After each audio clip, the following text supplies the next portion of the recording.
enti eye da ye be ni de we ye state barrier sono ye be sie ne te said ye sie Ghana mampanyini ye be da ne te said ye da Ghana mampanyi ye be ye na yie ama na sombo se oye Ghana ba panyini we no de to abusua nanim se ade biara abusua ni hia se ye sika fam se ye niema fam se ye bibia omu hia bia ye betimi aboa ama ba panyin ayie no asombo na aso ani no onfa meto nanim na opportunity kura yentie ensema Ghana mampanyin John Dramani Mahama edituja.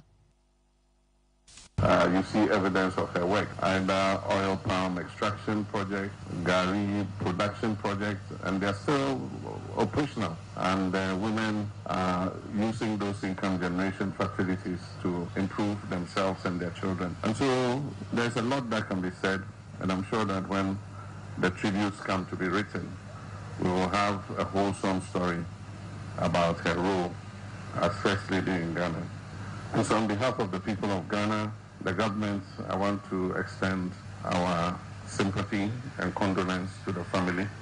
and to say that we will work closely with the family. We're waiting for the family to meet and tell us what their desires. But I just want to announce as president that we shall give her a state funeral. The family can do the traditional funeral after the state funeral. And so once we know what the dates are, we will do the program and the state will give her the full honors that she deserves.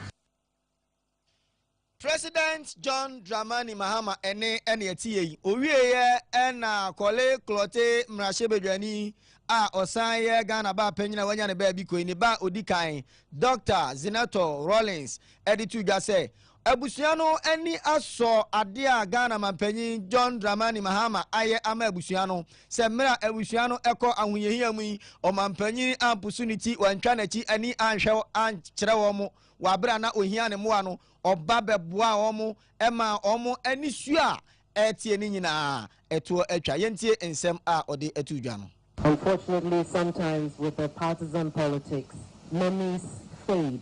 when it comes to the deep, long-lasting relationships that surpass partisanship and politics.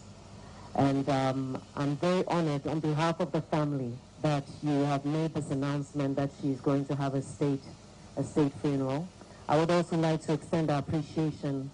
for the 3 days mourning that you actually declared in her honor. It's a difficult time, but the outpouring of love and the show of support, and even on the day, your immediate response was so encouraging, and it made us realize that it's not just a case of our mother has passed, but a recognition of who she was to everybody, as far as being a statesperson in her own capacity, but a mother and who touched lives personally. Your Excellency, President, we are honored by your presence here today, and your words have been very encouraging to us. Kole klote mrashebedwani Dr. Zinato Rollins ena yete neneno. Ya twaka siabode so na ya kompomure wonsem emu.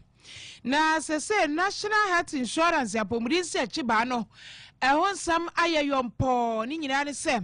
ode kwa asupiti akese ni ma titurupa no wo ma wo moje health insurance no ewo enkrai eni kumase bibia enkrai ni kumase ho kire ye enkrai ni kumase pa na saade no aba ni nyina ne se ode health insurance ne kwa abafo kwa yese nkomode nchechi ba ne fam no hu so ejiane na so expiring date bia nche no edro we na ade abaje yade we na ade baaye sade be ya ebre ne so omode saa nsam ni nyina abekọ health insurance for the asupiti for the SARS he claims the Nabako. No more dear quaji, warm Sikka no. Sisia no system no abef quantum pono mode in Pomodisa Gibano, Efamono. And no, a break Bibia and Yamson to Grabu. And to a moon to be fat and Sechibani in Fem to the Seno. Adana cash in hand, back na ground. Usika nie, wadronie, now call baby. Unisika, go and die, Kofiako, Aduna Edru so. Na sabi ba any man phobia Francia Casasa, ya kind, Saban with yes, and I don't know a cover capitation about so Santa Reggie.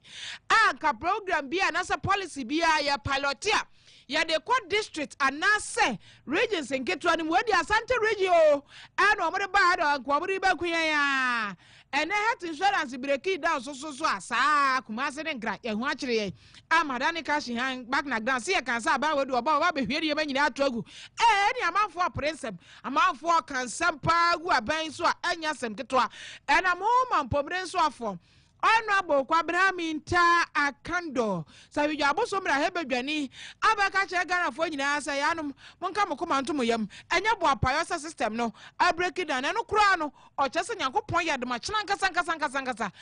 fellow Ghanaians dey na nado dia we minim de oba obeka say brothers and sisters you say friends you as fellow countrymen so eno obeba abeka chese nyame yadema chena wari Ghana man nyina aba bekasa na wa chire mu how no aba pom din se chiba ne ho ni kwan pa ebe fa so ebe siese sa ha na ankoba se ebe cash hand back na ground Honorable Kwabena akando some current development about our electronic records of our patients in the country is widely discussed, and for us in the Ministry of Health, we don't just come out to speak. When we tell you the problems, where we have inherited it from, we also tell you the solutions. And today, I wouldn't want to preempt what we'll be doing tomorrow. I can assure you tomorrow morning by 9 a.m., we'll gather all stakeholders and we'll take you through from what we inherited at the ministry, what we are going through, and specifically what we are doing to fix the challenge. Eti yankopon ya adimo china no pa Ghana for health minister samo here nim oba bechichim enu achi edu chere say manfo bi so fokuntuna se ewo health insurance sector ho kuntuna se wo mo fa ne sika bi o mo je ne ho no nyasem ketwa yenti enu nso. There is still a challenge. We must be frank to ourselves and then concentrate on solving or fixing that problem. And what is this problem? The illegal payment in the health sector, popularly known as co-payment. As an insurance company, when your clients are satisfied, that is when you are also satisfied. If you go to the grounds, what the ordinary citizen will tell you is that when I go to the health facilities, I am asked to pay more. And therefore, there is the need for us to aggressively pursue the solution for this. And when the CEO was speaking, he was commending and praising a facility in Goso. Those who are performing well must be appreciated, and we must aggressively pursue those. Pomere so afọ Honorable Kwabena kando nie owie ye no sanso kire se Attorney General ne wafese ne Health Insurance Authority no kan niema bomo ka bom se de be ya o mepuchi a na National Health Insurance Authority homra airline wo mo bagya tomu yenti eno nso issues that we all have to come together, from the authority to the AG and to the ministry, to make sure that we deal with is the issue of the passage of the National Health Insurance LI. And so, Your Royal Majesty, I can assure all of you that we'll expedite action on the passage of the National Health Insurance. And yet, Mpomre so for Honorable Kwabena akando. MPP Mabunu Dom Frefo Bese Ediosia Mienu One one abetwa mu nyina na aka bom ene ede kokobosem ede ama Dr. Brian Echampon se ensem bia okeka ede agu Dr. Mahmoud Bawumia so ene ensem bia o twitwa fa niema Dr. Mahmoud Bawumia ye onhwe ni ye pa na mom ensem a oka na ode agu Dr. Mahmoud Bawumia ehufin won ekasa na omu kire mu se omu nyina eneko abato so ena omu re fremfram nanso emre ya Dr. Brian Echampon egusu a obo apro se etuhini ne asihini fo ento abama no na omedi party no animu no ensem a odi tutudwa efa Dr. Mahmoud Bawumia ho no ensem a omo akoma ene omobo enyoso ensem a okanyina ensem a odi gu Dr. Mahmoud Bawumia ho fin se Dr. Mahmoud Bawumia nko a ena ema MPP ereye eno ena emebunu ichiremu se enye Dr. Mahmoud Bawumia nko MPP nyina na ati atofom enti ebraso se omu nyina kabom na omo yese yafunkromu ade na omutimi yi Frank Tufu a obetimi aboa ede party no aba power biem na ensema Dr. Brian Echampon nam asante man a okane de ensema egu Dr. Mahmoud Bawumia ofin esa nse ye kanipa wama party no akọ opposition pa enka Dr. Brian Echampon okaho ne nsa nkeka bi aya ba beto aba okeka ye emu Senate hotels ahodo a ototo ye emu fertilizer na sese wode ba wan farmer no ni nyina ka ho bi ene ma party ni we femfram emani nkogina ba bia emo Dr. Mahmoud Bawumia sobo se ono nko a na twen party no ema party no eto ensuom oka ho bi pa yentie ensem no sene osi aditudwa played a key role in the previous NPP administration, has been engaging in a campaign of lies and unfair accusations against the personality of the former vice president, of the former flag bearer, of the most outstanding vice president in the Fourth Republic, Ghana has ever Alhaji Mahmoud Bawumia's personality. Sadly, and I mean sadly, he has failed to appreciate the fact that his actions and deeds contributed anonymously to the party's electoral defeat in 2024. Which today's press conference seeks to bring to your attention, as well as NPP delegates and Ghanaians in general, for further reflection. Brothers and sisters from the media and people watching us from afar, please join me as I take you through some of his utterances, some of his actions that we believe led to our defeat in 2024 election. First on the list is conflict of interest and the Smith Hotel controversy. Ladies and gentlemen, you agree with me that during the 2024 campaign, instead of the party folks and then the communicators going around campaigning for our candidate and then they're selling the good legacy that His Excellency Nana Bodanko Akufo-Addo and his able vice president did for this nation, we were rather defending some of the actions and utterances said by then Brian Echampon. The attempted accusation of majority seats in Smith returned by Dr. Brian Echampon, and I believe you all remember, while serving as a Minister of State, constituted a serious breach of public interest and major contributing factor to the defeat of the new Patriotic Party. This move justifiably angered millions of Smith contributors who viewed it is a classic case of political elite attempting to capture public assets to private gain. It was estimated that 1.7 million state contributors, and I repeat, it was estimated that about 1.7 million state contributors as of 2021 may have been dissented by that singular action of Dr. Brian Echampon, leading to massive votes against the new Patriotic Party. Not only the big Smith contributors vote against the new Patriotic Party, they also engage in active campaign against our beloved party. Naturally, say now we share chire. Oka hu bi na Dr. Mahmoud Bawumia repoto. Senate hotels ahodo a otoye, ensem bi a okekaye, ni nyina ka hu bi enema Dr. Mahmoud poto. Emabunu wie no o chire mu say aspirant enum ni nyina obia se fata se odi party nanim na omu nyina eya mabuna wa asante mantem don frefo ne de omota Dr. Mahmoud Bawumia echi yentie se ne usi ekafai.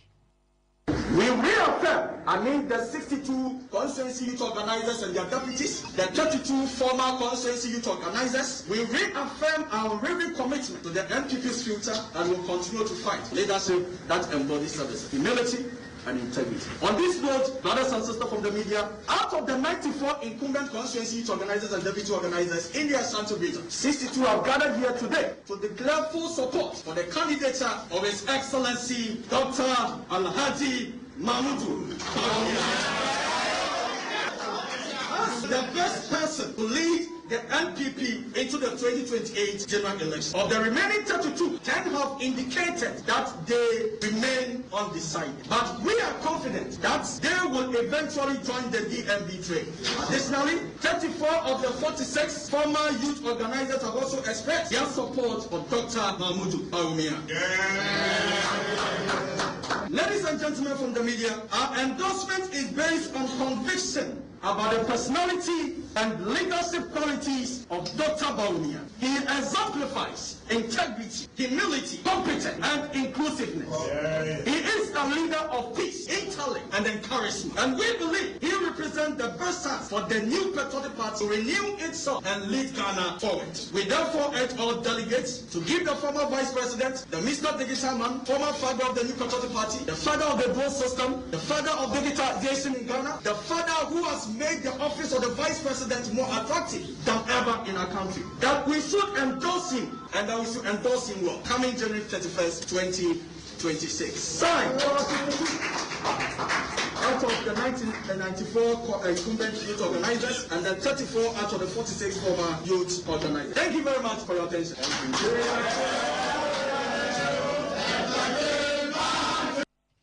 Mebuni don frefo kasamafo bright nyandom na chirem say hey omo de omo tai it is possible achi omo ne na twia ko sebe ya obeba bedi mampanyin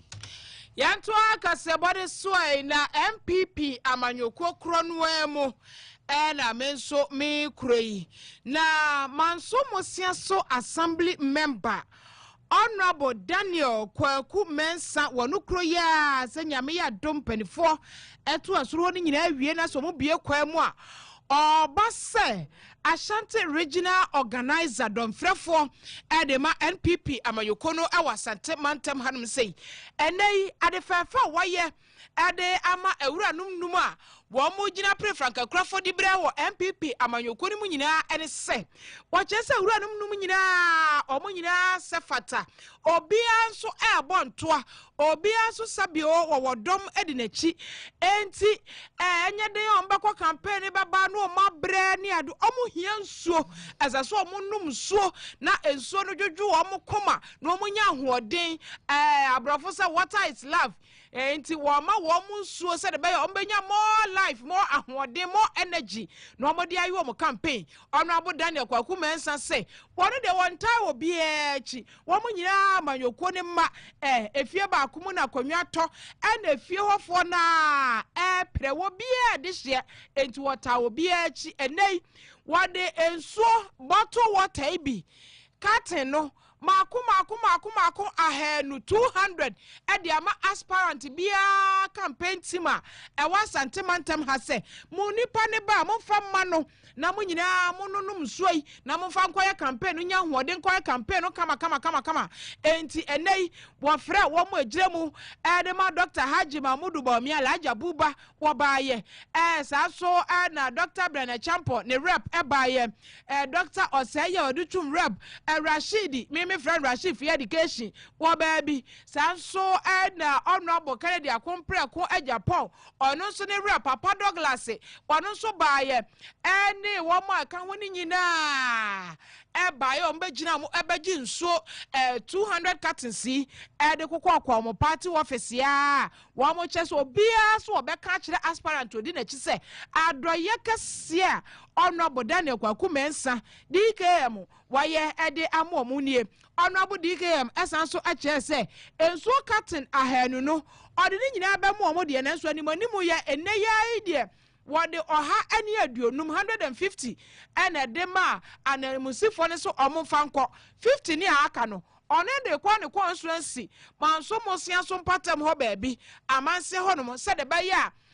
aspirant kro no udo campaign duru ho a obanum suo na chese 50 no or their 7 mo ewo honom na nei ye bo pire no bo di ke me bisa se bo mi na ade na ba ya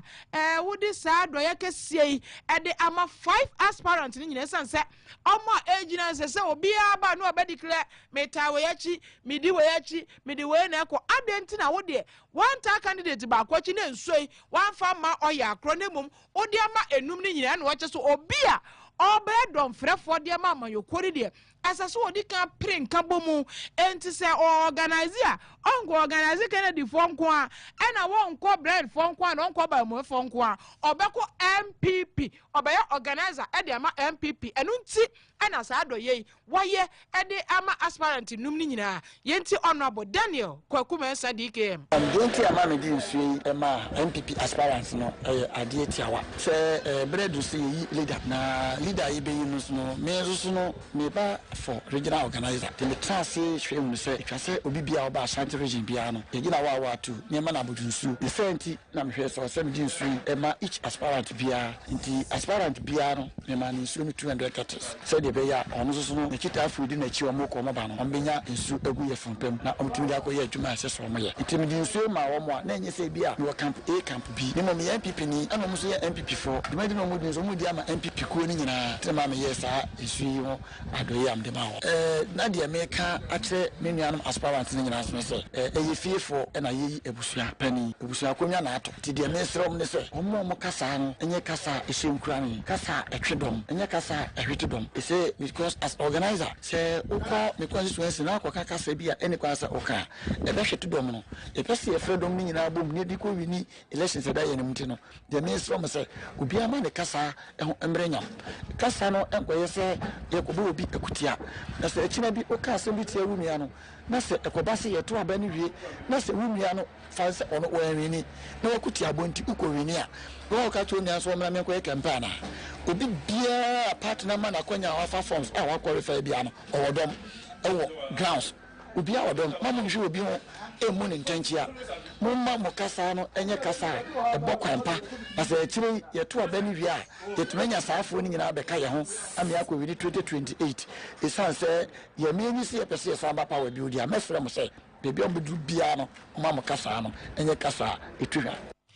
Eliati ye aye honorable Daniel Kwakumensa yeta abode mnanisa honorable DKM wo base Ashanti regional organizer sepedifo bie kwamu a ena adoye a waye de ama 5 aspirant ni nyina no na no disem ena odi tu dwa no eno achi ena wura no ma won begina ye edema wo mo enkofo nyina